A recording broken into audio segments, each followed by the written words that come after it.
Welcome back to the Chasing Happiness podcast. My name is Crystal, and today I'm talking with Stephanie Martin. And I'm super excited to have this conversation because Stephanie is a life and love coach who helps women heal and empower themselves after toxic relationships. And this, I think, is going to be a very interesting conversation because for anyone who has spent any time on social media in the last couple of years, you have seen all kinds of things about toxic relationships, whether they be, intimate relationships or not. So, Stephanie, I have tons of questions for you. But before we actually get into some of those questions and what exactly you do for people who might not know what that means, do you want to give yourself a brief introduction to the people who are listening? Yeah, of course. Well, first, thank you so much for having me. Very excited to be here.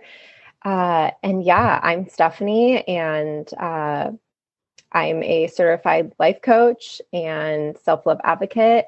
And I just really am here to help women to empower themselves after toxic relationships, to really find the love and kind of life they've always dreamed of.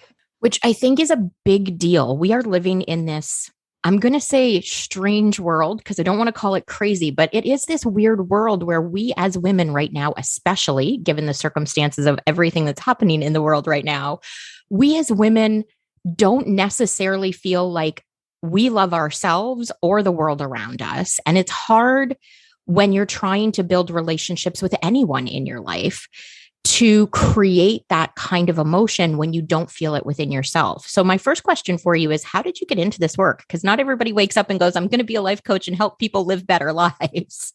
Yeah, right. It's always an interesting story. So I got started really after I had found myself in a very toxic relationship, and getting out of that relationship really sparked this personal development, self-love journey of my own.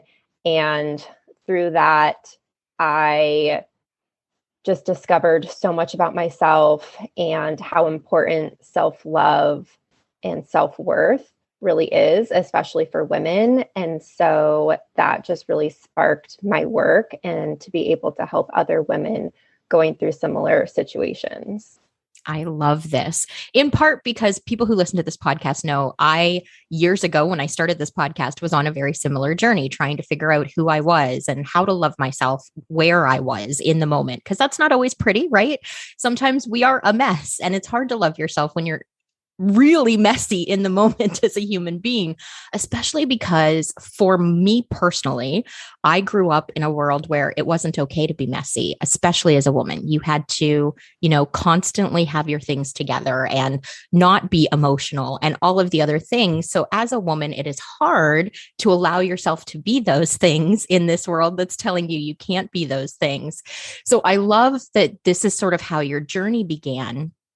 And I wonder for everyone who is listening, because I imagine there's quite a few women listening to this who are in similar situations, if they're not sure where to start, because loving yourself can be really difficult, especially at the beginning of the journey, what would you suggest to them? Where's the best place for them to start? I always just say you really need to look within, because there's so much noise out there. There's so many people telling you, do this, do that. But really where that empowerment is going to come from is within yourself. So I always just recommend start to get quiet, start to spend time with yourself, especially if you're coming out of a relationship, because we can kind of tend to be very codependent, especially if you're in a toxic relationship. And so just really spending time with yourself, getting to know yourself, figuring out what really makes you happy. And yeah, I love to say date yourself. Oh, I love that. Yeah. Take yourself out on dates, start to gain some of that independence and really figure out, okay, what is going to help me kind of, enrich the self-love journey, because it's all about really what speaks to you. I love this idea of dating yourself because so often I will speak from personal experience, but so often we do the thing the other person wants to do, right? We don't, especially as women, we don't speak up and say, absolutely not. This is the thing I want. So dating yourself gives you the ability to experiment and try things maybe you hadn't had the opportunity to try before, to see if maybe you actually like the other thing better.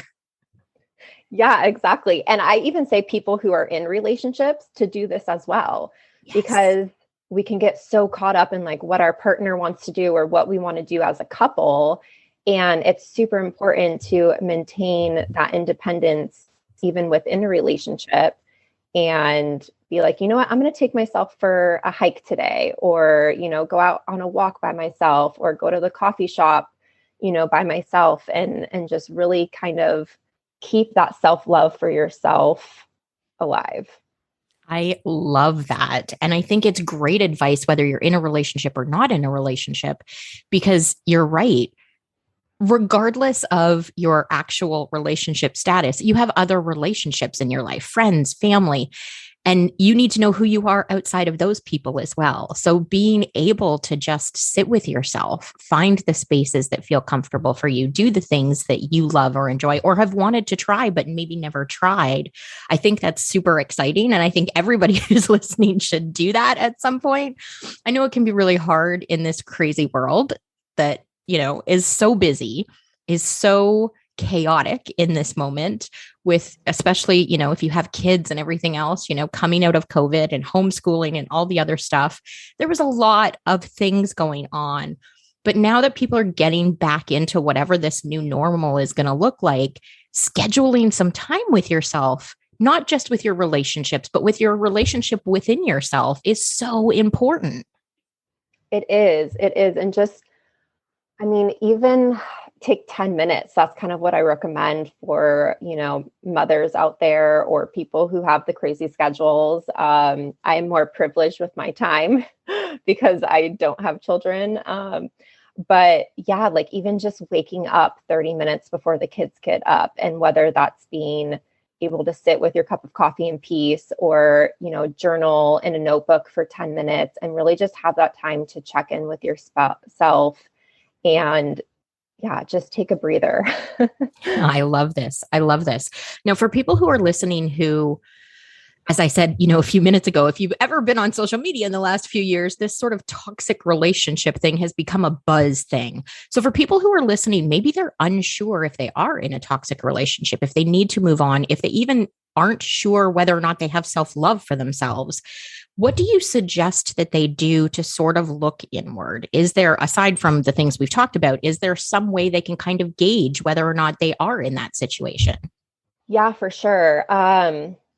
One thing, because I didn't even really realize I was in a toxic relationship until I was out of it. And I find that this is very, very common. Sure. So I always just recommend start by educating yourself. I mean, I could go and list off like 20 characteristics, you know, that maybe your partner's controlling or overly jealous or manipulating, or there's disrespect in the relationship. I mean, there's so many different things that can make a relationship toxic. So just kind of educating yourself on those different things. There's so much great information online out there. But really, I think what it comes down to is how you're feeling in the relationship, because that's really where I started to notice like something feels off here, like something, I'm not feeling happy. I'm not feeling like a sense of liberation or freedom. And I started questioning, like, is this what love is really supposed to be? And I'm like, I'm sad all the time. I'm anxious. That's one of the big things. Like if you're constantly having anxiety or stress within the relationship, that's a big, big red flag. And that's really what kind of woke me up. And I was like, I'm not supposed to be feeling this way in a relationship. Right. That's such a big thing. And I think COVID for most of the people that I know, whether they be clients, friends, family, COVID has really sort of opened people's eyes to the relationships that they're in, because we've been forced into a situation that most people never thought we would be, right? 24 hours a day, 7 days a week in the same space with someone can be really overwhelming, regardless of how much you care about that person. But it has really been an opportunity for people to really dig deep and start to ask themselves those questions about those relationships. Does it make me anxious? Does it make me a better person? Do I want to try to be better? Or am I always walking on eggshells? There are all these questions that we don't typically ask ourselves in relationships that we should be asking of every relationship that we have, whether it's an intimate relationship or a friendship or even our family relationships, because we need to be living in a space not only where we feel comfortable to be ourselves, but where we're not constantly feeling like we're walking on eggshells or anxious or constantly worried about everything that we do, right? Exactly. Such a big thing. And I think for everyone who's listening, if this conversation is making you anxious, I suggest you reach out to someone like Stephanie, because it is really important when you've never actually walked the path before of trying to figure this out, to have someone there with you to help guide you, because it can get messy and it can get complicated. So Stephanie, for people who are listening, what's the best way for them to get in touch with you if they want to get in touch with you? Yeah, definitely my website. It's stephaniemartincoaching.com. I offer free discovery calls there. And then my Instagram is at stephaniemartin.coaching. And I mean, just shoot me a message. Like, I love just having conversations, and, we can work through so much stuff just, through messaging. And I will, of course, for everyone listening, post links in the show notes for the website, the social media, all the fun stuff, so that you can get in touch with Stephanie. You can ask her questions. You can reach out. You can even just tell her you enjoyed the conversation that her and I are having today, whatever works for you. But I do have another question for you, Stephanie, because I think for me personally, especially over the last year, for people who listen to this podcast, they know I've recently moved across the country. I've had a lot of different changes in my life. Relationships, really, the older I get, become much more important with whether or not they align with how I feel about myself, and whether or not that relationship makes me feel better about myself or not. And I wonder if you have noticed in the work that you're doing that the older you get, that tends to be a trend with people, or is it just that, as people do become more self-aware, they do start to recognize they were living in toxic relationships previously and they don't want to go back? Yeah, I think we become so much more selective on our relationships as we get older, whether it be romantic or even with friendships, and who we really let into our lives. And for me, it really just became like about protecting my peace and my happiness. Yes. And if someone wasn't contributing to that or was taking away from that, then it's not easy, but sometimes you just have to be like, okay, bye, Yes. and let them go out of your life. The self-awareness piece is really big. And I think too, the more we grow, which usually comes with age, personal growth, is that we start to really figure out like our values and what is really meaningful for us. Yes. And that's something that is very huge, especially in romantic relationships, is like, does this person align with my values and my future and my lifestyle and all of that, which is very hard when you are married in your 20s. Sure. People, who get married very young, I think are able to make that work, are very blessed that you have someone who really aligns with your values. Yeah, it can be really hard, especially because we grow so much, right? Especially from I'd say 20 to 40, just in my own personal experience. There's a lot of change that happens in that 20 years, right? So if you can change and grow with someone, that's pretty miraculous, because it's hard. It really is. When I stop to think about every relationship, whether it be romantic, friendships, whatever, most people from my 20s are not in my life anymore. There's a couple people, very selective couple people, but it's because those people grew and changed, and I grew and changed, and we still aligned with those values that you're talking about. We still ultimately want sort of the same lifestyle, the same things. So those people get to come along for the ride, and it's okay if not everybody does. I think a lot of people fear that they're going to end up sort of alone, regardless of the situation, right? And it's not a matter of you're going to end up alone. You're just going to have less people in some circumstances, but they're going to be the right people instead of the wrong people. And that's really important if you're starting to get to that selective process, because it can feel, like you said, it can be really hard to let people go, but it can be really important to make room for the people who should be there. Exactly. And I think we will find ourselves so much more fulfilled with that smaller group of people in your life, but ones that really, contribute to your happiness. Yes, absolutely. I 100% agree with you there. I do want to be respectful every time. So I'm going to ask you a few questions that I typically ask everyone who comes on the podcast, if you're game to answer them. Yes, of course. So the first question is, if you could go back in time and give yourself a piece of advice, what would it be? Oh, this is so good. Like, so many things are coming to my mind. Be patient. Ooh. I think. Be patient. Don't rush into things just because maybe you think you should do them. Yeah. I think that would be the biggest thing, because I think that's what the not being patient part kind of led me astray. Sure. So through kind of cultivating, working on that, and just having faith and trust that, in the divine timing of things.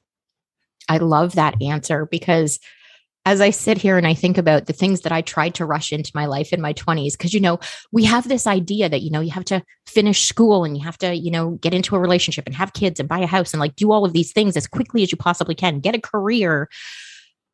I really didn't have any idea of any of those things until I was in my late 30s and started to figure out who I actually was and what I actually wanted. So you rush into all those things and then you wake up one morning. Well, I did anyway. I woke up one morning and went, yeah, this does not work for me. This is not the life I need.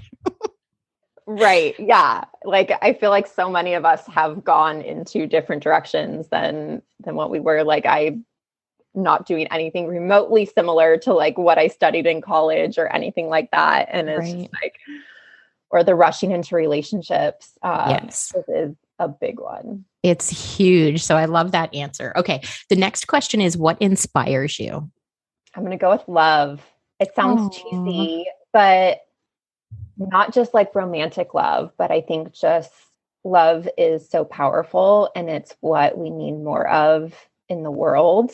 And yeah, just that love over fear is a big one for me. I love that answer so much, because I 100% agree with you. I think if more of us could show up in the world with love and kindness instead of that fear, I think the world would be a very different place. I think the last couple of years we all would have experienced quite differently. So I love that answer. Okay, the next question is, who would you love to have a conversation with? They can be alive or dead, and why? Such a good question. I'm kind of surprised by this answer, but it just popped in my head, so I'm going to go with it. I think Michelle Obama, because I think she's just so inspiring in so many different ways, and I love her. I think the knowledge I could gain from just one conversation and inspiration and motivation and all the things would be super powerful. I love that answer. And I love asking this question of people, because typically it makes my list of people grow, because you do start to think, oh, I would ask this person this question, or they've lived this particular life. I wonder how they've managed to still be kind and loving and all of these other things, given everything they've gone through, right? So having those conversations, like, for example, I want to ask her, like, let's be fair, living in the White House, having a husband who runs a country, doing what you have to do as a parent and, first lady, as well as everything else. Like, how did you manage to come out of that with your head on straight? Because like, I can't even fathom what that stress would have been like, let alone anything else, right? Yeah, she's amazing. Yeah, I love that because now she's totally on my list too. So thank you for that answer. Okay, the last question is, what does happiness mean to you? I think just comes down to loving myself and how I feel about myself. Someone, I forget, I don't remember, it might have been Jay Shetty, but it's like, how do you define happiness? And it's like, how do you feel about yourself when you're alone? And I think that's really what it comes down to. And if I am at a good place with myself, if I am feeling love towards myself and in that state of self-love, that's when I'm the happiest.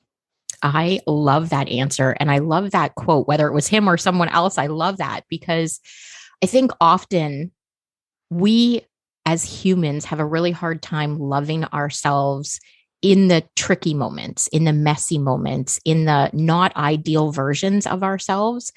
But if we can love ourselves in those moments just as much as we do in the moments when we are our ideal version, then in those moments when we are alone, when we're by ourselves, when we're just sitting with ourselves, we can love ourselves as whole humans. And that's the whole point. So I love that. That's a great answer. Thank you for sharing that. Yeah, of course. So for everyone who is listening, again, I will post in the show notes all of the links and everything so that you can get in touch with Stephanie. But if you could give people one piece of advice, given what you have been through personally and what you do for your career, what piece of advice would you give everyone? I guess we kind of talked about it already, but just honing it in is just to really date yourself. I always recommend traveling, whether it's, a 2-week long backpacking trip through Europe or just taking a weekend, out to the coast or a lake, by yourself, whatever you think will bring you joy. That's such an empowering experience to get out and do something by yourself, even if it's just taking yourself out to dinner. It's a lot of things that we don't really do as women. And so, yes. Yeah, just doing something like that to really be able to connect with yourself. And it's such a big thing. You mentioned travel. And, as women, especially, we don't tend to travel alone because we are taught it's not necessarily safe to do so, right? And I think there is something hugely empowering about going somewhere, even if it is within your own country, so you still feel that sense of safety. Traveling somewhere by yourself that you've never been, experiencing what that's like, handling those struggles by yourself, because it teaches you not only can you handle whatever's in your path, but you can face the uncertainty and the unknown. And then you walk away a more empowered human and you're willing to do those things over and over and bigger and better. And it absolutely changes who you are. And I'm speaking from personal experience because in my 30s, I backpacked across Ireland for 2 weeks by myself. And it was the first time I had ever traveled by myself. And honestly, it was the most life-changing experience I had ever had in my whole life. So I highly recommend it. And I'm glad you mentioned travel because I absolutely agree with you. I think everyone should at least, even if it is just a cabin in the woods somewhere, a couple hours away from where they live, having that experience will empower and change you as a woman. And it is the most liberating thing that you can do. So thank you for saying that. Yeah, it's just such a big confidence boost. Yes. And yeah, it's been so inspiring to me lately. I'm even thinking of creating some sort of program or something to really help women be able to plan these trips or something to kind of motivate them to get out and travel, to cultivate that confidence, empowerment, self-love, self-care, all the things. I love that idea. And if you do that, feel free to come back on the podcast and we will talk about it and we will, let everybody know that it's happening because I absolutely love that idea. I am someone who travels quite frequently. I typically before COVID, half of the year was traveling. So I love the idea of that. So definitely please feel free to come back whenever you happen to get something like that up and off the ground. I am happy to have you back and talk about it. Yes, I would love that. Perfect. Well, thank you so much for joining me today. This has been an amazing conversation. And I think for a lot of people who listen to this podcast, it's going to be helpful because as much as, I don't necessarily love the idea that we live in a world where we have to be reminded, I think we do live in a world where we have to be reminded that it's okay to walk away from relationships, regardless of what relationship it is. It doesn't make you a bad person. It doesn't make you a horrible human being. To want something different for yourself that's better, that feels more genuine, that's in alignment with who you are. So I appreciate that you came on today and chatted about that with me. Thank you so much for having me. Thank you to everyone listening. Of course, I will post in the show notes all of the links.